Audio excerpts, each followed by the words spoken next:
नमस्कार, मैं doctor Anil Kumar Yadav, assistant professor in political science. आज का हमारा टॉपिक है मानव अधिकार। फ्रांसीसी लेखक जीन जैक्स रूसो की एक प्रसिद्ध कोटेशन है जिसमें वो लिखते हैं, मनुष्य स्वतंत्र पैदा हुआ है पर हर जगह वह जंजीरों में जकड़ा हुआ है।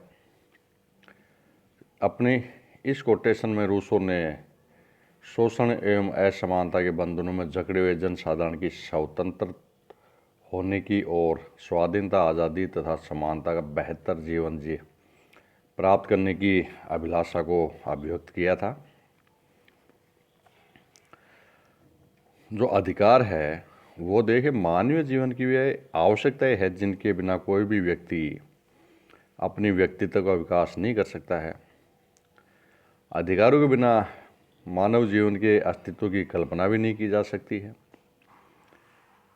व्यक्ति का लक्ष्य है अपना संपूर्ण विकास और राज्य का सर्वोत्तम लक्ष्य है व्यक्ति के व्यक्तित्व के विकास हेतु परिस्थितियां उपलब्ध करवाना।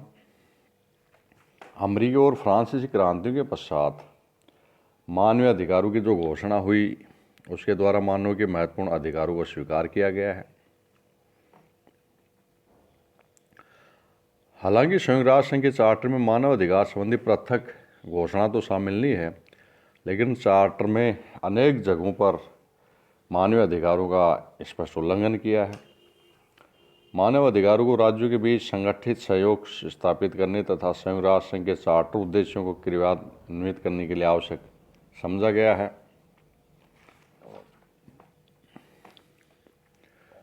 देखिए, अब मानव अधिकारों की सार्वभौमिक घोषणा के बारे में अपन चर्चा करते हैं। संयुक्त राष्ट्र संघ के चार्टर में मानव अधिकारों के आदर्श को स्वीकार करने के पश्चात जो संयुक्त राष्ट्र संघ है वो मानव अधिकार आयोग को मानव अधिकारों के सिद्धांतों के बारे में मसौदा तैयार करने का कार्य सौंपा गया था और लगभग 3 वर्षों के प्रयासों के पश्चात मानव अधिकार आयोग ने मानव अधिकारों की घोषणा का प्रपत्र तैयार किया और इस मसौदे को महासभा ने कुछ संशोधनों के साथ 10 दिसंबर 1948 को सर्वसम्मति से स्वीकार कर लिया। इसलिए 10 दिसंबर मानवाधिकार दिवस के रूप में मनाया जाता है। इस घोषणा पत्र में प्रस्तावना सहित 30 अनुच्छेद है। इस घोषणा पत्र में न केवल नागरिक तथा राजनीतिक अधिकारों का बल्कि सामाजिक आर्थिक अधिकारों का भी ब्यौरा दिया गया है। 30 धाराओं वाली यह घोषणा लोकतांत्रिक तथा समाजवादी शक्तियों के बढ़े हुए प्रभाव के अंतर्गत और मानव अधिकारों तथा लोकतंत्र की रक्षा के लिए जनसाधारण की सशक्त कार्रवाई के फलस्वरूप अस्तित्व में आई है।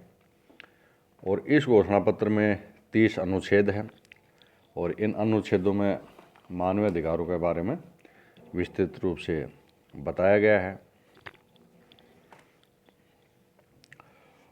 16 दिसंबर 1966 को अपने प्रस्ताव के द्वारा महासभा ने मानव अधिकार संबंधी अंतर्राष्ट्रीय प्रतिज्ञा पत्रों को राज्यों के हस्ताक्षर तथा पुष्टि के लिए प्रस्तुत किया, जिसमें अनेक मानव अधिकारों तथा मूल स्वतंत्रताओं की अंतर्राष्ट्रीय सुरक्षा की व्यवस्था की गई है। इस अंतर्राष्ट्रीय प्रतिज्ञा पत्र में 2 मसौदे प्रस्तावित तथा एक ऐच्छिक प्रोटोकॉल है जो इस प्रकार है। पहला है नागरिक तथा राजनीतिक अधिकारों संबंधी अंतर्राष्ट्रीय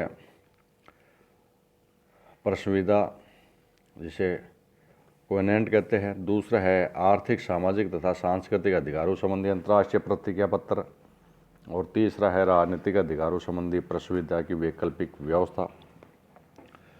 16 दिसंबर 1966 को महासभा ने सर्वसम्मति से इन प्रतिज्ञा पत्रों को अपनाया है और 19 दिसंबर 1966 को इन प्रतिज्ञा पत्रों को हस्ताक्षर के लिए रखा गया था। प्रत्येक प्रतिज्ञा पत्र के लिए 35 राज्यों द्वारा अनुसमर्थन होना आवश्यक था। ऐच्छिक प्रोटोकॉल के लागू होने के लिए यह आवश्यक था कि नागरिक तथा राजनीतिक अधिकारों के प्रतिज्ञा पत्र के लागू होने के बाद 10 राज्यों द्वारा इसे अनुसमर्थन दिया जाए। 23 मार्च 1976 को नागरिक तथा राजनीतिक अधिकारों संबंधी अंतर्राष्ट्रीय प्रतिज्ञा पत्र 1966 लागू हो गया, क्योंकि इस तिथि और निर्धारित राज्यों की संख्या ने इनका अनुमोदन कर दिया था। इसके पूर्व 3 जनवरी 1976 को आर्थिक, सामाजिक तथा सांस्कृतिक अधिकारों संबंधी प्रतिज्ञा पत्र 1966 का निर्धारित राज्यों की संख्या में अनुमोदन कर दिया गया था, वो भी लागू हो गया। तो इस प्रकार ये 3 प्रतिज्ञा पत्र है जो संयुक्त राष्ट्र संघ के प्रयासों के पश्चात मानवीय अधिकारों को क्रियान्वित के लिए अस्तित्व में आए। अब देखिए, मानवाधिकारों की क्रियान्विति के लिए एक मानवाधिकार आयोग है जो 1946 में स्थापित मानवाधिकार आयोग महासभा को मानवाधिकारों से संबंधित मुद्दों पर अपने प्रस्ताव, सिफारिशों, जांच रिपोर्ट प्रस्तुत करता है। यह आयोग संयुक्त राष्ट्र संघ का मानवाधिकारों के संबंध में एक मुख्य मंच के रूप में उभर कर ये सामने आया है। हालांकि 16 जून 2006 से संयुक्त राष्ट्र मानवाधिकार आयोग ने अपना कामकाज बंद कर दिया। इस आयोग का स्थान अब मानवाधिकार परिषद ने लिया है। इस संबंध में 17 मार्च 2006 को संयुक्त राष्ट्र महासभा ने एक प्रस्ताव पारित किया। इस परिषद में कुल 47 सदस्य हैं और ये सीधे संयुक्त राष्ट्र महासभा के अधीन है, जबकि मानवाधिकार आयोग का संचालन संयुक्त राष्ट्र आर्थिक और सामाजिक परिषद के अधीन था। जो नया मानवाधिकार परिषद गठित हुई है उसमें 13 सीटें एशियाई राष्ट्रों के लिए, 13 सीटें अफ्रीका महाद्वीप के राष्ट्रों के लिए, पश्चिमी राष्ट्रों के लिए 7 और लैटिन अमेरिका में कैरिबियन देशों के लिए 8 सीटें होगी। परिषद के लिए पहला चुनाव 191 सदस्य महासभा ने 9 मई 2006 को गोद मतदान द्वारा किया था। तो आज हमने पढ़ा मानवाधिकार के बारे में। धन्यवाद।